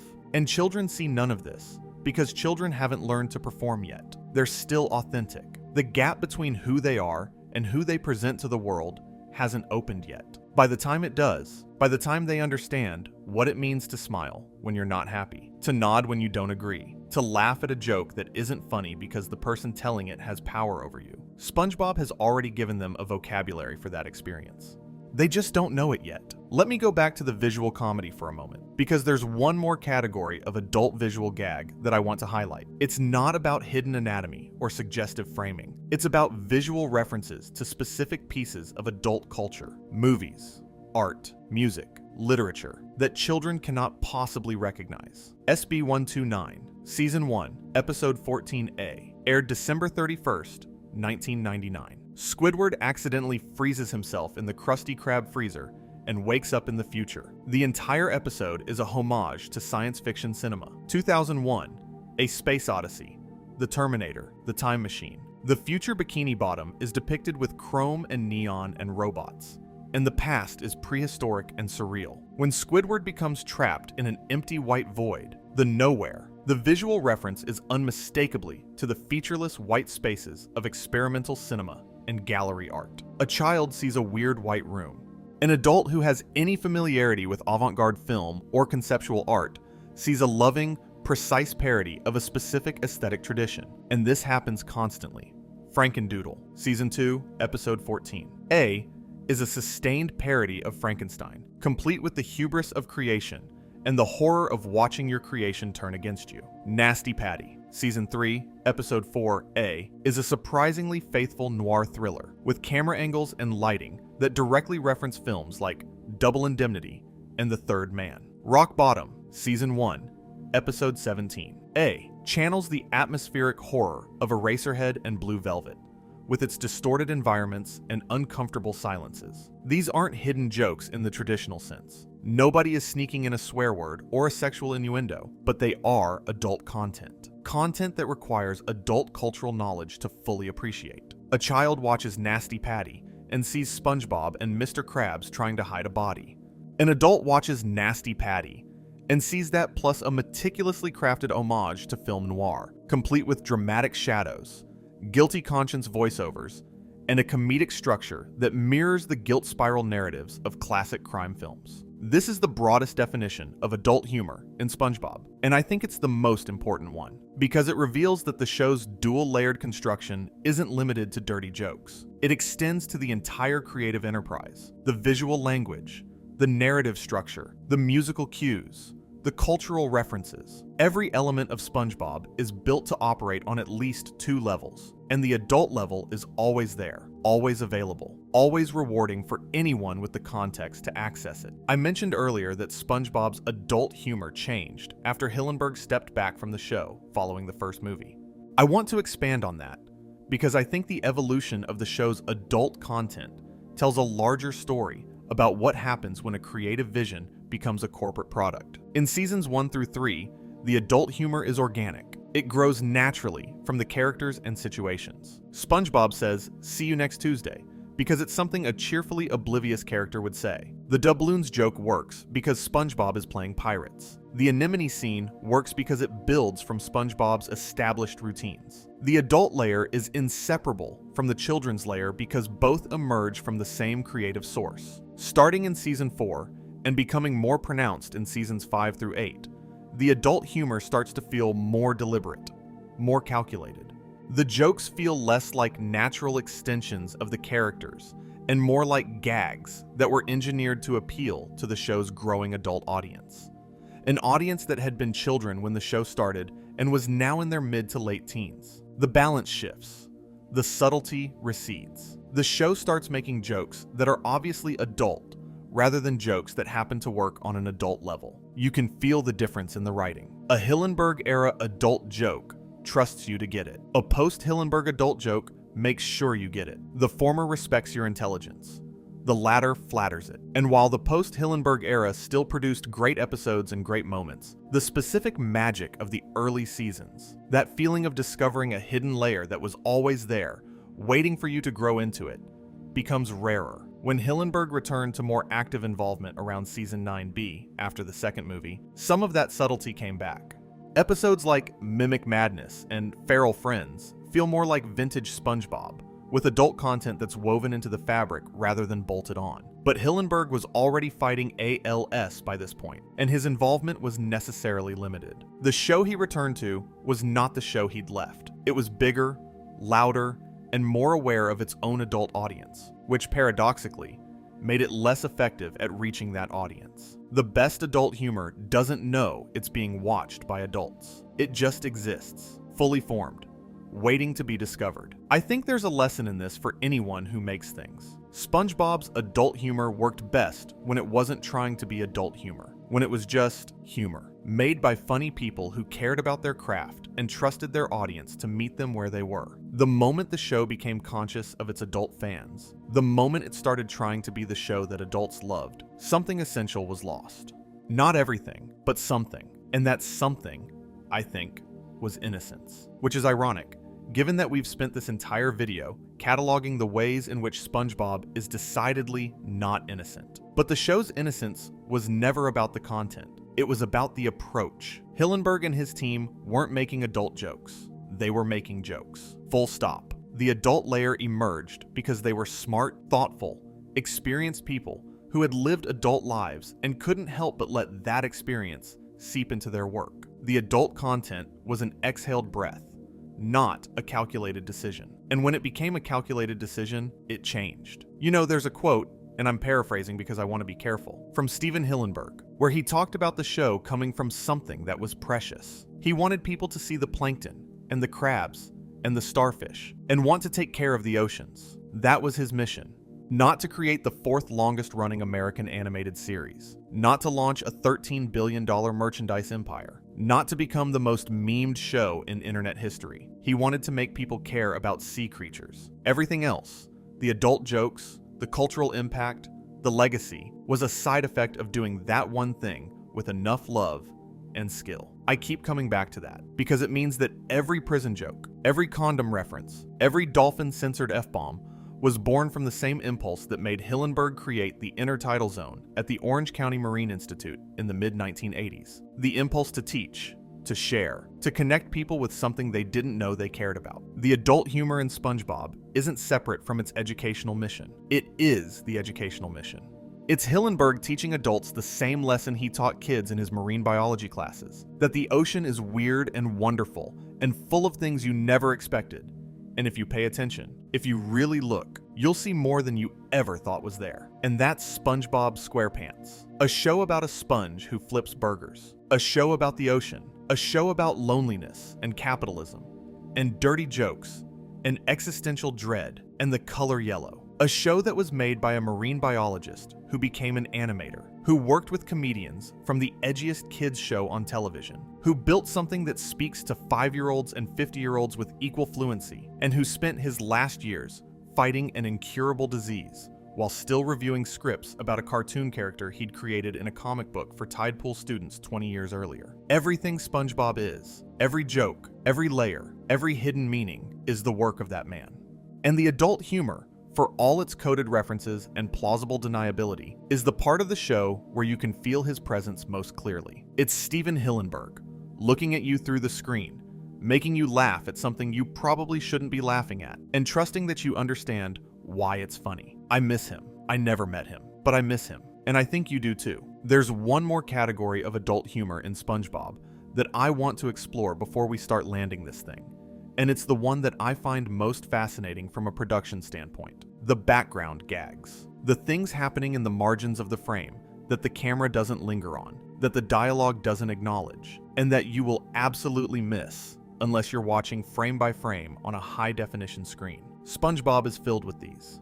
Background signs newspaper headlines, posters on walls, graffiti on dumpsters. The storyboard artists packed every scene with visual information that functions as a separate comedy track running underneath the main action. And a lot of it is aimed squarely at adults. In Hall Monitor, Season 1, Episode 7B, aired August 28, 1999, SpongeBob becomes a temporary hall monitor for Mrs. Puff's boating school and immediately goes on a power trip, deputizing himself as a law enforcement officer and patrolling Bikini Bottom. There's a sequence where he sees what he believes is a crime in progress at every turn. The episode is a satire of authoritarian overreach that plays perfectly for children, a small, silly character with too much power, and also works as a surprisingly sharp commentary on the psychology of authority for anyone who's ever encountered a security guard who takes the job too seriously.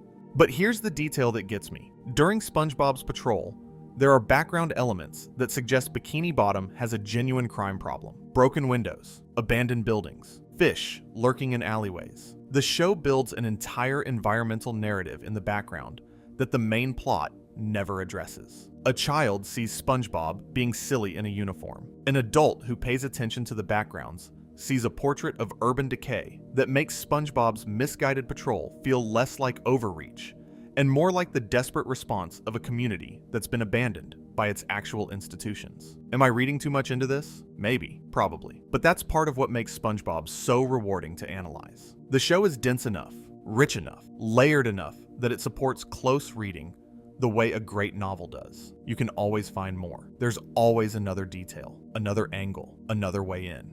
Graveyard Shift, Season 2, Episode 16. A, aired September 6th, 2002, is another episode where the background work tells an adult story. Squidward and SpongeBob work the night shift at the Krusty Krab. Squidward tells SpongeBob the story of the hash-slinging slasher, a former fry cook who was killed in the restaurant, to scare him. The episode is a brilliant horror parody that escalates perfectly, with every element of Squidward's story coming true, one by one, and the backgrounds shift as the episode progresses. The Krusty Krab, which is normally bright and cheerful, becomes increasingly shadowed and threatening. The lighting changes, the colors darken, the angles tilt. By the time the hash-slinging slasher actually arrives, the restaurant doesn't look like the same place anymore. This is cinematic visual storytelling. The backgrounds are doing the emotional heavy lifting, while the characters deliver comedy in the foreground. It's the kind of technique you see in Hitchcock or Spielberg, using environmental design to create mood and tension independently of the dialogue. And it's happening in a SpongeBob episode about a scary story in a burger restaurant. The kids feel the tension without understanding how it's being created. The adults, the ones who've seen enough movies to recognize the technique, appreciate the craft on top of the comedy. Dual layers again. Always dual layers. Let me talk about one of the most structurally ambitious episodes of the entire series, because I think it demonstrates the adult comedy philosophy better than almost anything else. Shanghaied, Season 2, Episode 13. A, aired March 9th, 2001. This episode is the one paired with Gary Takes a Bath, and it's notable for several reasons. SpongeBob, Patrick, and Squidward are captured by the Flying Dutchman and forced to serve as his crew. It's a pirate adventure. It's also the episode where Squidward delivers the immortal line about insulting a man's ship being worse than insulting his mother. At which point SpongeBob helpfully clarifies, No, wait, it was his mother you said was dirty, not his ship, making everything infinitely worse. But the episode's most remarkable adult-oriented feature is structural. Shanghaied was originally broadcast as an interactive special called You Wish, the SpongeBob's You Wish Spectacular Special, hosted by Patchy the Pirate. Viewers could call in and vote for one of 3 endings. This is a kids' show that gave its audience agency over the narrative, treating 7-year-olds with the same creative respect that experimental filmmakers give their gallery audiences. The 3 endings were SpongeBob's wish, he wishes for the Dutchman to be a vegetarian; Patrick's wish, he wishes for gum; and Squidward's wish, he wishes he'd never met SpongeBob and Patrick, and the Dutchman sends him back home, only for SpongeBob to accidentally wish them all back onto the ship. The Patrick ending, wishing for gum when he has 3 wishes and could wish for anything, is one of the most purely Patrick moments in the series. But it's also a sly commentary on consumer culture, on the way people given infinite choices often choose the most trivial thing imaginable, not because they're stupid, but because they can't conceptualize what infinite choice actually means. Adults who've ever stood in front of a streaming service's catalog of 10,000 movies and ended up rewatching The Office for the 8th time know exactly what Patrick is going through. The abundance of choice creates a kind of paralysis that leads you to default to the most comfortable, least demanding option. Patrick wished for gum because gum is easy. And honestly, that's the most relatable decision any character in the show has ever made. I want to touch briefly on something that I think completes the picture of how SpongeBob's adult humor functions: the music. Because the show's musical choices are consistently, deliberately, aimed at adult viewers in ways that nobody ever discusses. The background music in SpongeBob is largely drawn from the Associated Production Music Library, a collection of stock tracks that have been used in film and television since the 1930s. Many of these tracks are mid-century compositions with very specific cultural associations. The Hawaiian steel guitar that plays under many scenes at the Krusty Krab evokes a 1950s tiki bar aesthetic that no child has any reference for. The jazz pieces that accompany Squidward's artistic pretensions reference a specific bohemian culture from the Beat era. The lounge music that plays during romantic or awkward moments carries connotations that only someone who's been in a dimly lit restaurant on a bad first date would recognize. And then there's the specific musical needle drops that the show employs for comedic effect. When SpongeBob watches the anemone in Your Shoes Untied, the music is a go-go dancer track from the 1960s, a specific genre associated with specific venues that no child in 2001 would recognize. The music tells the adult viewer what kind of show SpongeBob is watching, even before his panicked reaction to Gary confirms it. The visuals could be ambiguous. The music is not. This extends to the show's original compositions.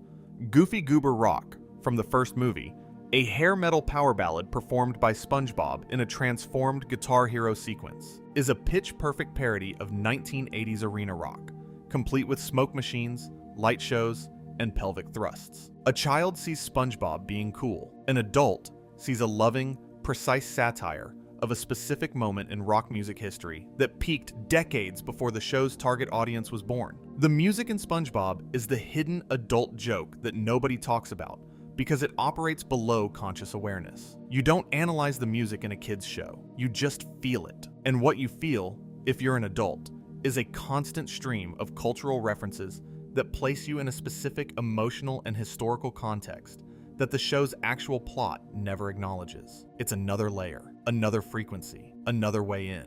I've mentioned Band Geeks a few times, and I want to close the music discussion with this. The choice to end that episode with Sweet Victory, a David Glenn Isley power ballad from 1998, is a masterclass in musical adult humor. The song is sincere, it's earnest, it's the kind of overwrought, triumphant rock anthem that was common in movie soundtracks throughout the 1990s. For a child watching in 2001, it's exciting music that matches an exciting scene. For an adult, it's a deliberate deployment of a specific genre of music associated with underdog sports movies and inspirational montages, the musical shorthand for "this is the big moment." The show isn't just giving Squidward his triumph, it's giving him the full cinematic treatment, the movie moment, the soaring soundtrack that says, "You did it, you won, the world is cheering for you."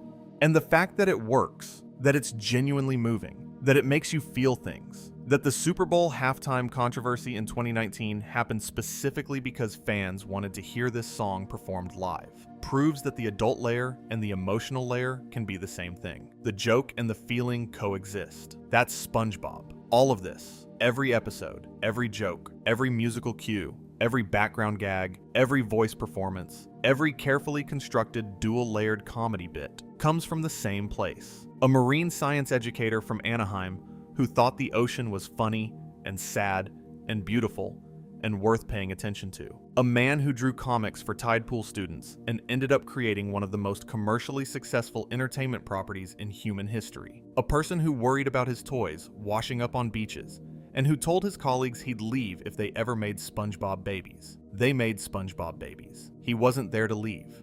He was already gone. But what he built, the dual-layered show, the hidden adult humor, the emotional depth, the respect for every member of every audience, that's still here. Every rewatch proves it. Every adult who catches a joke they missed as a kid proves it. Every parent who sits down with their child to watch SpongeBob and finds themselves genuinely, unexpectedly laughing proves it. The show survives because it was built to survive. Because Steven Hillenburg made something that works on every level, at every age, in every decade. Because the adult humor isn't a gimmick, or a novelty, or a marketing strategy. It's the foundation. It's the thing that makes SpongeBob SpongeBob. And it always will be. But let me slow down and go deeper into something I've been circling around. The way SpongeBob uses physical comedy as a vehicle for adult humor. Because the visual gags aren't just supplementary. In many episodes, they are the adult joke. The dialogue is clean.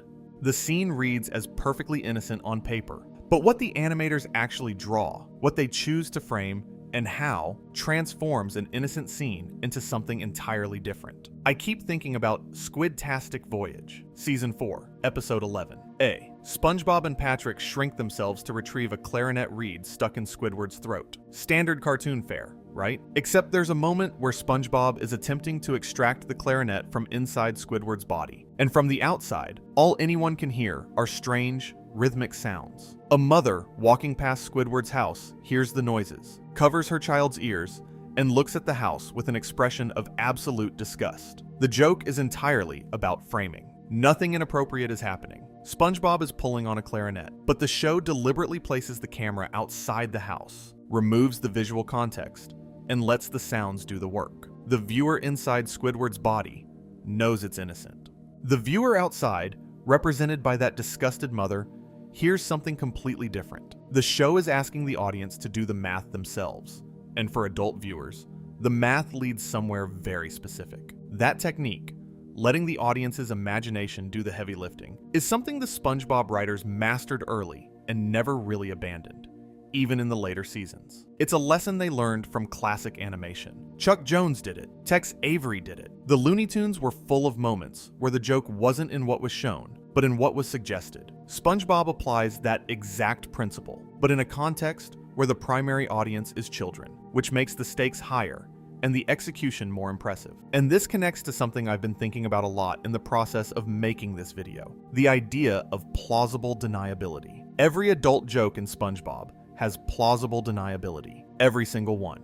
There is always, without exception, a perfectly innocent interpretation of the scene that a network executive can point to and say, that's not what that means. The anemone scene? SpongeBob was watching nature programming. The doubloons? SpongeBob was playing pirates. See you next Tuesday? He was making plans. The coin slot? It's a kiddie ride. The French tickler? He's a French villain who tickles people. At least it's underwire? He's commenting on the quality of the clothing. This plausible deniability isn't an accident. It's the entire game. The writers construct their jokes so that they exist simultaneously in two interpretive spaces, the innocent one and the adult one, with the innocent interpretation always being airtight enough that Nickelodeon's standards and practices department can never definitively prove intent. It's comedy as legal strategy, and it works because the innocent interpretation genuinely is innocent.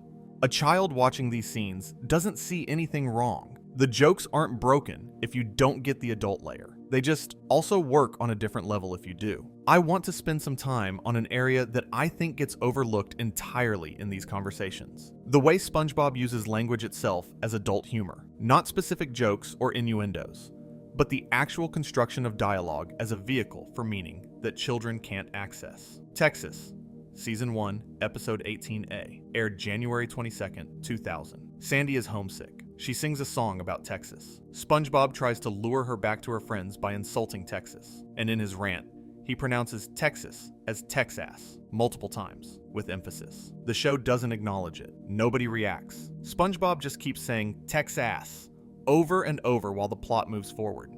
It's hiding in plain sight, a swear word buried inside a state name, pronounced just differently enough that a child hears Texas and an adult hears something else. That kind of phonetic camouflage, hiding inappropriate content inside innocent words through pronunciation, shows up repeatedly. In Dying for Pie, Season 2, Episode 6A, aired December 28th, 2000. Squidward accidentally feeds SpongeBob a pie that he believes is a bomb. Thinking SpongeBob is going to die at sunset, Squidward spends the day trying to make SpongeBob's last hours meaningful. The emotional weight of that premise alone is pretty heavy for a kid's show. The idea that someone you've mistreated your entire life is about to die, and you suddenly realize you care about them. But the episode also contains one of the most iconic dark humor moments in the series. When SpongeBob finally explodes at sunset, it turns out it was just the pie hitting his face.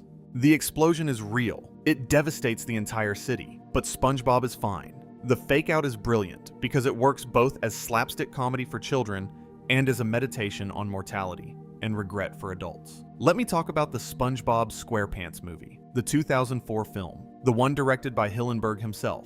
The one that was supposed to be the end of everything, because this movie contains what might be the most brazen adult sequence in the entire franchise, and it's played as a major plot point, not a throwaway gag. SpongeBob and Patrick, having failed to retrieve King Neptune's crown, end up at a roadside restaurant called Goofy Goobers, which is clearly modeled after a Chuck E. Cheese or Dave & Buster's. They eat ice cream, a lot of ice cream. And then the movie cuts to the next morning, and SpongeBob and Patrick are lying on the floor of the restaurant, groaning, surrounded by empty ice cream containers, suffering from what can only be described as hangovers. SpongeBob's eyes are bloodshot. His speech is slurred. He can barely stand. The scene plays exactly, and I mean exactly, like two people who went on a bender the night before and are now dealing with the consequences. The ice cream is alcohol. The movie isn't subtle about this. The Goofy Goober waiter serves them like a bartender. The sequence of consumption, euphoria, excess,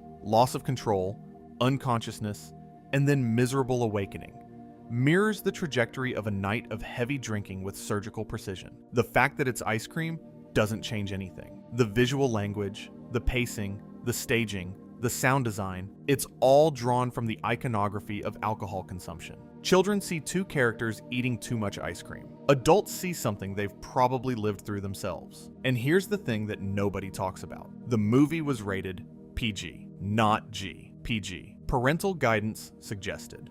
That rating exists specifically because the MPAA recognized that the film contains content that some parents might consider inappropriate for very young children.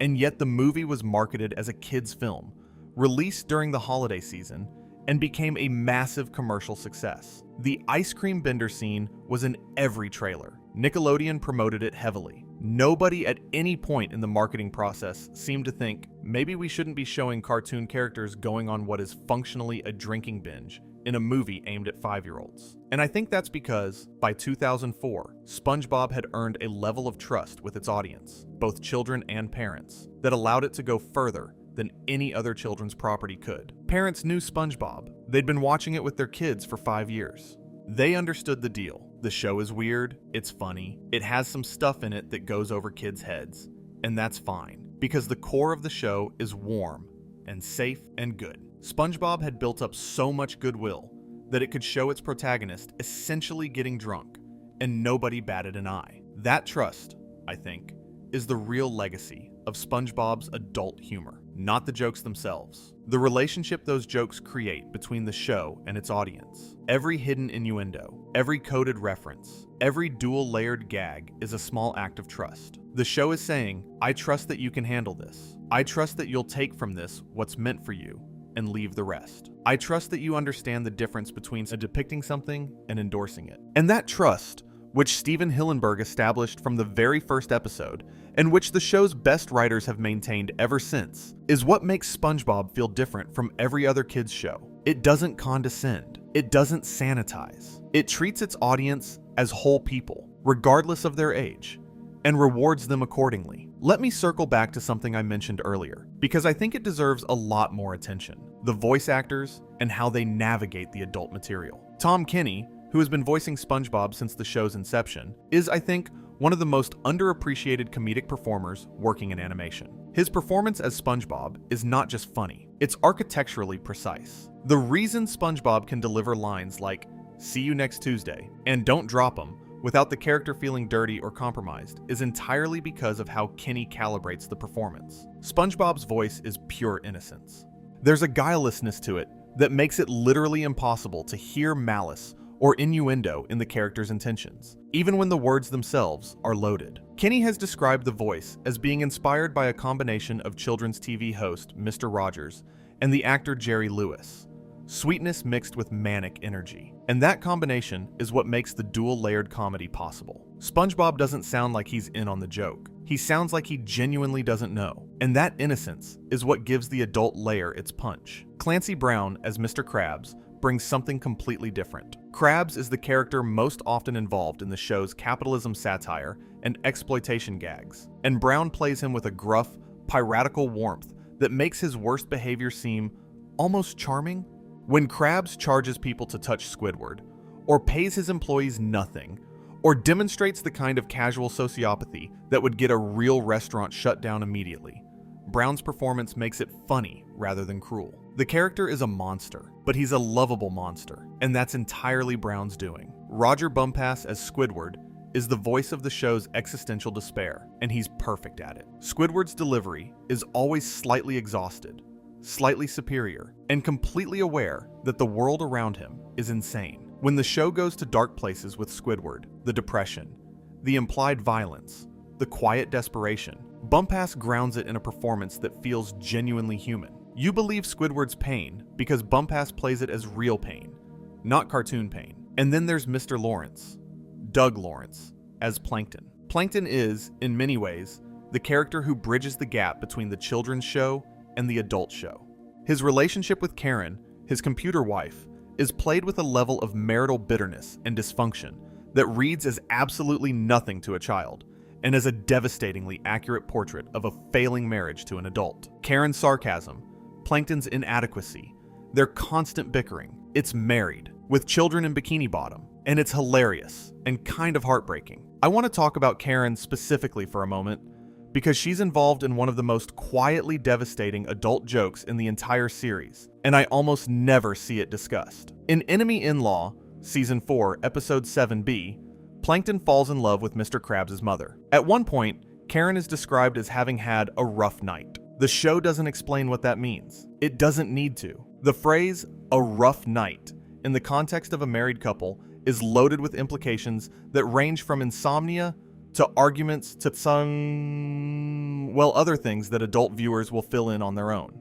And Karen, being a computer, reacts with a flat, robotic monotone that somehow makes it funnier, because it suggests she's not upset about the rough night, so much as she's simply stating a fact, which implies that rough nights are routine, which implies that this marriage is in a much worse state than either of them is willing to acknowledge. That's the kind of adult humor that I find most impressive. Not the obvious visual gags or the coded insults, but the character-based comedy that rewards knowledge of adult relationships, adult anxieties, and adult emotional patterns. SpongeBob is full of these moments, and they're the ones that hit hardest on a rewatch because they require life experience to decode. I think about Squidward's clarinet. It's his dream. He's passionate about it. He practices constantly, and he's terrible at it. Not just bad, aggressively, ear-splittingly terrible.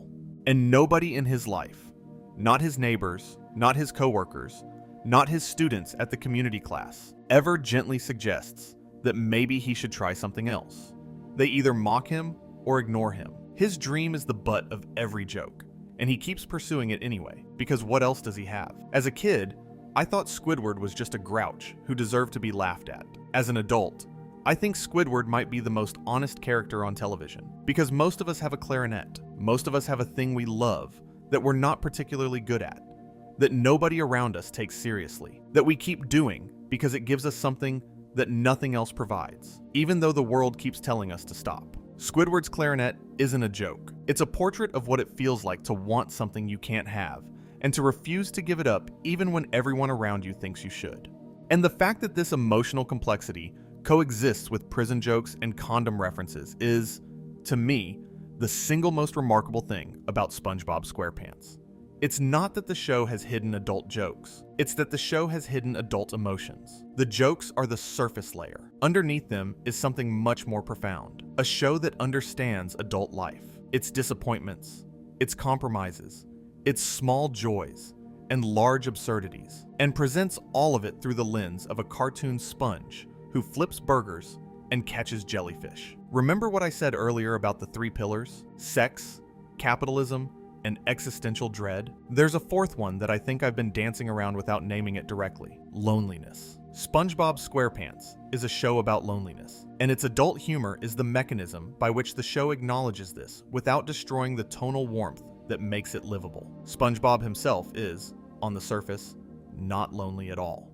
He has Patrick, he has Gary, he has his job, which he loves, he has Sandy, he has a community. But look at how the show frames his life. He lives alone. His best friend is someone who literally lives under a rock. His other best friend is a visiting scientist who exists inside a sealed dome because she can't breathe the same air he breathes. His boss exploits him. His neighbor hates him. And SpongeBob responds to all of this with relentless optimism, not because he doesn't notice, but because the alternative is Squidward. The alternative is seeing the world clearly and being miserable about it. Patrick lives under a rock, literally and figuratively. He has no job, no ambitions, no responsibilities. He exists in a state of pure, blissful ignorance, and the show presents this as both enviable and tragic. Patrick is free from the burdens that crush Squidward, but he's also free from the capacity for growth, for self-improvement, for becoming something more than he is.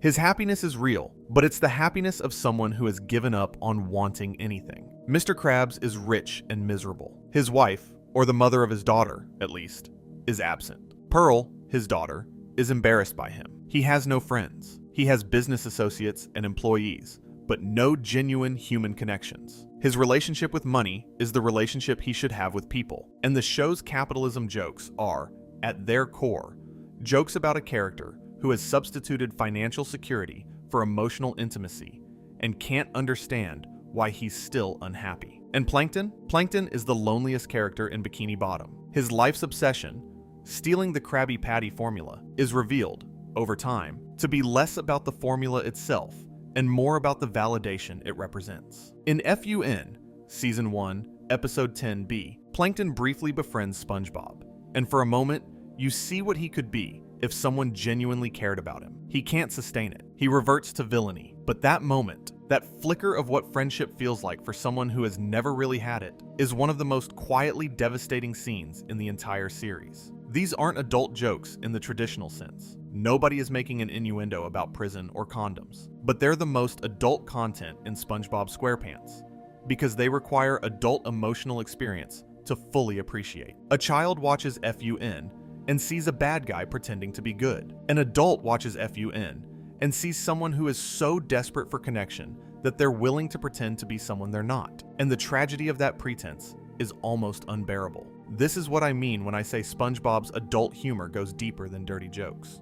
The dirty jokes are the entry point. They're the thing that makes you say, wait, there's more to this show than I thought. But once you're in, once you start looking, you find an entire emotional universe operating beneath the surface. A show that understands adult pain, adult loneliness, adult compromise, and adult joy, and presents all of it through characters made of sponge and starfish and squid. I want to come back one more time to the question of intention, because I think it matters. I think it matters a lot. When people talk about SpongeBob's adult jokes, they often frame them as things the writers got away with, as if the adult content is a heist, a trick pulled on the network, a secret code passed between the creators and the audience behind Nickelodeon's back. And I think that framing is wrong. I don't think the adult humor in SpongeBob was ever about getting away with something. I think it was about making something whole. Steven Hillenburg didn't want to make a kids show that was secretly for adults. He wanted to make a show that was genuinely, equally, simultaneously, for everyone. He drew from Jacques Cousteau and George Carlin, from marine biology textbooks and underground comics, from the same well of inspiration that feeds both children's wonder and adult sophistication. The adult jokes aren't smuggled in. They're built in. They're part of the architecture, the same way the educational marine biology content is. Not something you have to add, but something that naturally emerges when you make art honestly. In his years at the Ocean Institute, Hillenburg learned that kids aren't stupid. They don't need to be patronized. They can handle complexity, ambiguity, even darkness, as long as it's presented in a context that feels safe. SpongeBob SquarePants is that safe context. No matter how dark the joke, no matter how loaded the innuendo, the world of Bikini Bottom is fundamentally warm and good. SpongeBob always bounces back. The Krusty Krab always opens tomorrow. The jellyfish always swim. The sun, improbably, impossibly, underwater, always rises. That warmth is the permission structure for everything else. The adult humor works because the show has earned the audience's trust. The emotional depth works because the characters feel real beneath the absurdity. The whole thing works because it was made by someone who loved the ocean, loved comedy, and loved the idea that art could speak to everyone at once without having to choose. I think about something Hillenburg said in an interview, and I want to paraphrase this carefully because I believe the exact phrasing matters, even though I can't verify the precise words. He said something to the effect that the show came from something precious and that people need to appreciate it. That if you watch SpongeBob, you see the plankton and the crabs and the starfish, and hopefully, you'll want to take care of our oceans. That's it. That's the whole thing. A marine science educator who loved the ocean and wanted other people to love it too. Everything else, the comedy, the innuendo, the hidden jokes, the emotional depth, the cultural phenomenon, the $13 billion in merchandise, the memes, the spin-offs, the movies, all of it grew from that single, simple desire to make people care about the sea. And the adult jokes, they're how he made sure the parents were paying attention too. I've been going for a long time now, and I want to land this properly, because I started with a question, and I think I owe you an attempt at an answer. I asked what kind of show gets away with prison jokes and condom references, and implied adult entertainment on a children's network. And the answer, after everything we've covered tonight, is this. A show that doesn't think of them as getting away with anything. A show that treats comedy as a spectrum, not a target. A show that understands its audience well enough to know that a 5-year-old and a 35-year-old can watch the same 11 minutes of animation and both walk away feeling like the show was made for them. SpongeBob SquarePants didn't get away with anything. It achieved something. It built a world where innocence and experience coexist without contradiction, where a character can wave goodbye to his teacher with a phrase that spells out something unrepeatable and still be the purest, most lovable character on television. That's not subversion, that's craft. That's the work of people who understood that the best comedy doesn't choose its audience. It welcomes everyone, offers each person what they need, and trusts them to take the right thing. And the question I'm left with, the one I keep circling back to, the one I genuinely don't have the answer to, is whether any show will ever do it this well again.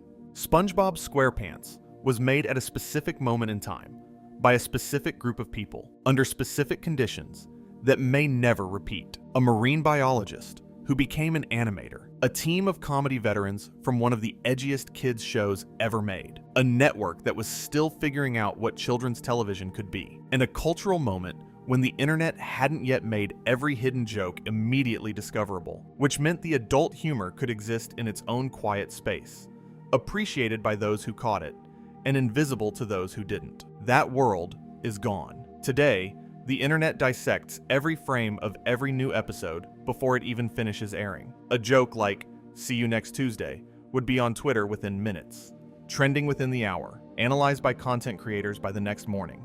The plausible deniability that allowed SpongeBob's adult humor to function, the ambiguity, the dual interpretation, the gentle uncertainty about whether the writers really meant what you think they meant, can't survive in an age of instant analysis. Everything is decoded the moment it airs. The mystery is gone. And without the mystery, I'm not sure the magic works the same way. But maybe that's okay. Maybe SpongeBob didn't need to last forever in its original form. Maybe what matters isn't that no show will ever replicate what seasons 1 through 3 achieved, but that those seasons exist, that they're still there, that you can go back and watch Sailor Mouth and Gary Takes a Bath, and Band Geeks, and Midlife Crustacean, if you can find it, and experience something that was made with genuine love and genuine intelligence and genuine trust in every single person who would ever watch it. And if you're lying in bed right now, listening to this with your eyes half closed, drifting in and out, maybe catching every third sentence, that's okay too. That's what this is for. Steven Hillenburg made SpongeBob so that you could watch it at any level of attention and still get something out of it. I'm just trying to do the same. So what kind of show gets away with all of that? The answer is a show that cares enough to try. A show that treats its audience as partners, not consumers. A show created by a man who looked at the ocean and saw comedy, and looked at comedy and saw the ocean, and spent his life trying to share both with everyone he could reach. And honestly, I don't know if we'll ever see anything like it again. I've been thinking about that for weeks, and I still don't know. But I know what Steven Hillenburg would say if you asked him. He'd probably just smile and shrug and say something about tide pools. And if you can't sleep after all that, well, that's what the next video is for. Thank you for spending this time with me tonight, every one of you. I mean that. If you got something out of this, please subscribe. It makes more of a difference than you'd think. Leave a comment and tell me which SpongeBob adult joke you didn't catch until you were an adult. I want to hear about it. And I'll see you in the next one. Good night.